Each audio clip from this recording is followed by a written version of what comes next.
What if the craziest conspiracy theories weren't just rumors? What if some of the wildest, most outlandish ideas we dismiss as ludicrous actually hold a grain of truth? Shadows lurk in the corners of our perception. Sometimes the line between truth and fiction blurs. We find ourselves questioning everything we thought we knew. History is littered with stories that were once dismissed as the ramblings of madmen, stories that later proved to be chillingly accurate. The truth, as they say, is often stranger than fiction.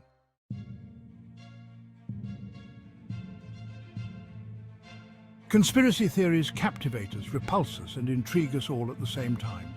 They often reside on the fringes of society, whispered in online forums and debated late at night. But what happens when these whispers turn out to be screams? Screams that expose a hidden reality, a reality that challenges the official narrative.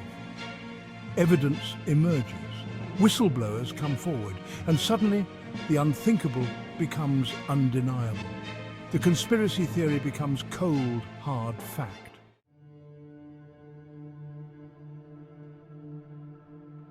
In the annals of history, few tales are as chilling as that of MKUltra.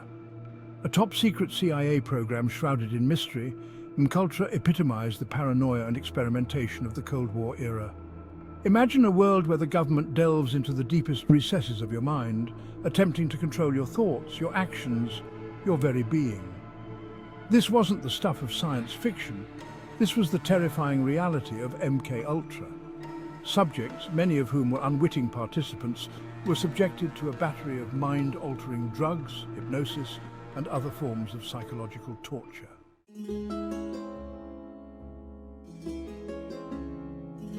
Despite the CIA's efforts to erase the evidence, fragments of the truth remained. In the 1970s, a Senate committee, led by Senator Frank Church, launched an investigation into the CIA's activities, including MKUltra. What they uncovered sent shockwaves through the nation. The committee's report confirmed the existence of the mind control program, revealing the shocking extent of the CIA's experimentation on unwitting subjects. The report detailed the use of LSD, electroshock therapy, and other methods of psychological manipulation. The public was outraged.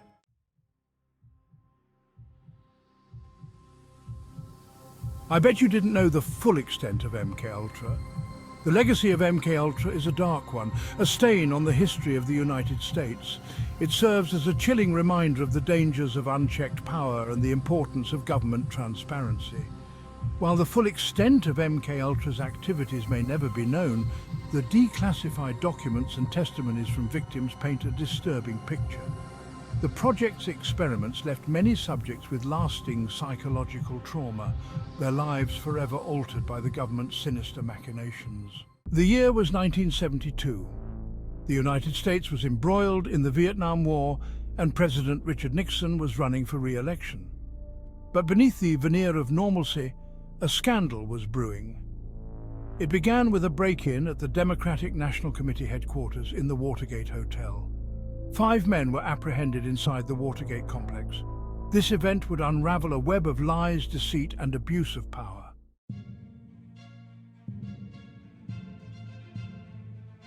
As the scandal unfolded, the public watched in disbelief. The accusations against the president were shocking.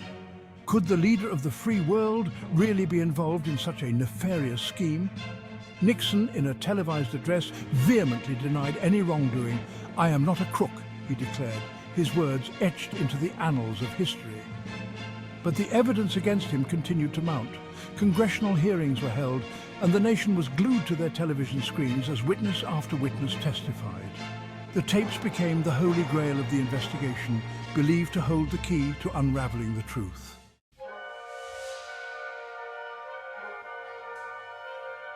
Faced with impeachment, Nixon resigned in disgrace on August 9, 1974.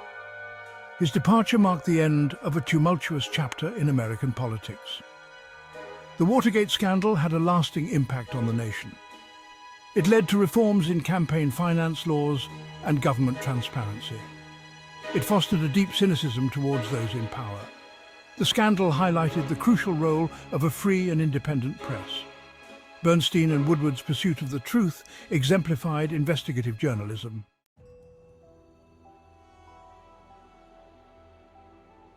For decades, the tobacco industry thrived on an image of sophistication and allure. Cigarette smoke, romanticized in films and advertisements, swirled around movie stars and glamorous socialites. Smoking was cool, it was rebellious, it was even, some claimed, healthy. But behind the carefully crafted facade of glamour lurked a sinister secret: cigarettes killed. The story of Big Tobacco's deceit is a chilling example of corporate greed and its devastating human cost. The conspiracy in this case wasn't hidden in some shadowy corner. It was hiding in plain sight, shrouded in a cloud of smoke and deceptive marketing.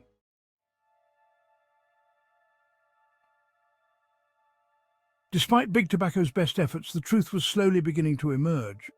The scientific evidence linking smoking to cancer and other diseases continued to mount, becoming impossible to ignore.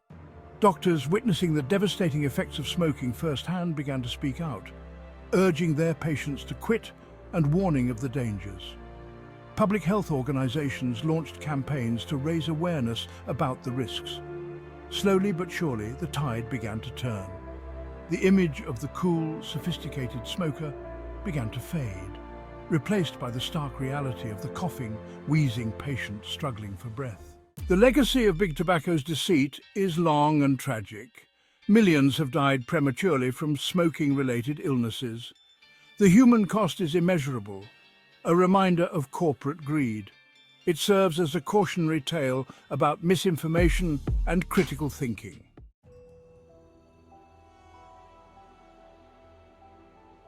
The digital age dawned with a promise of interconnectedness, a world where information flowed freely. But beneath this technological utopia, a darker truth was taking root. The tools that promised to connect us were being harnessed for mass surveillance. Edward Snowden's revelations revealed a chilling reality.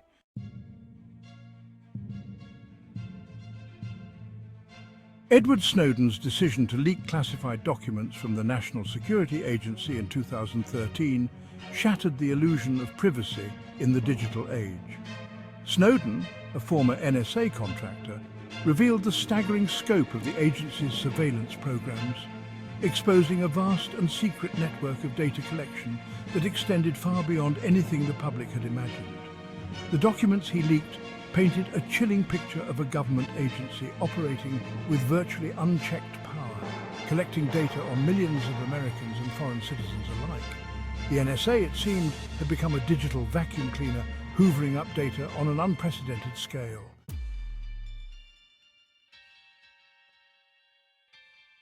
The revelations about the NSA's surveillance programs had a profound and lasting impact on our relationship with technology. Suddenly, the devices that had become so ubiquitous in our lives, the smartphones, laptops and tablets that connected us to the world, took on a more sinister aspect. They were no longer just tools. They were potential portals through which our lives could be monitored and scrutinized.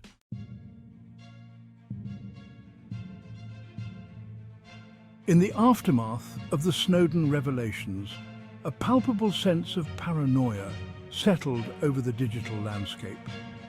The revelations validated the fears of conspiracy theorists, proving that the government's surveillance capabilities were far more extensive than anyone had imagined.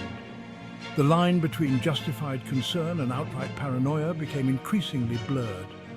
The digital world, once a haven for anonymity and free expression, began to feel like a minefield, every click and every post fraught with potential consequences.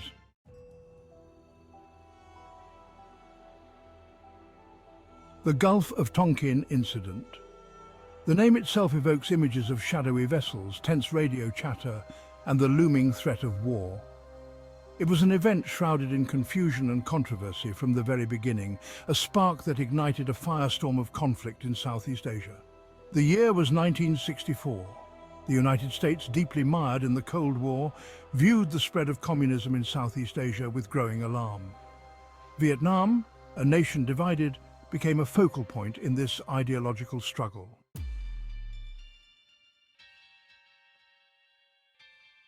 In the aftermath of the reported attacks, President Johnson addressed the nation.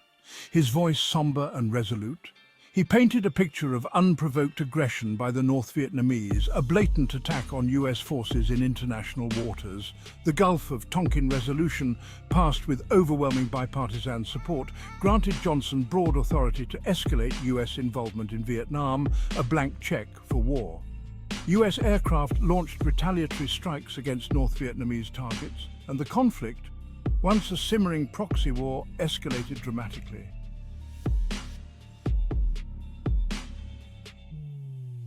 The revelations about the Gulf of Tonkin incident cast a long shadow over the Vietnam War and eroded public trust in the government's handling of the conflict.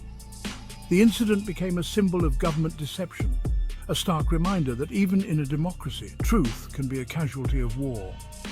The anti-war movement gained momentum, fueled by a growing sense that the government had misled the public into supporting a costly and unwinnable war.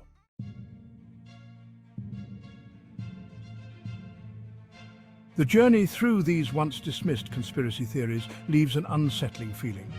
It's a stark reminder that reality, as we perceive it, is often malleable, shaped by forces we may not fully comprehend.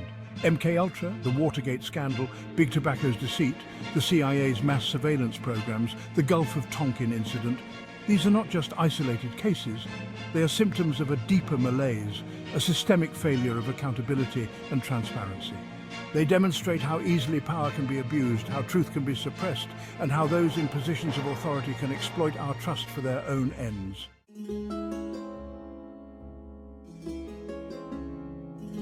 The conspiracy theories that turned out to be true share a common thread. They challenge the official narrative, the accepted version of events presented by those in authority. They forced us to question what we thought we knew, to look beyond the surface and consider alternative explanations, however uncomfortable or unsettling they might be. We must be wary of those who peddle simplistic explanations, who dismiss dissenting voices as conspiracy theorists or fake news, and who seek to silence debate and critical thinking.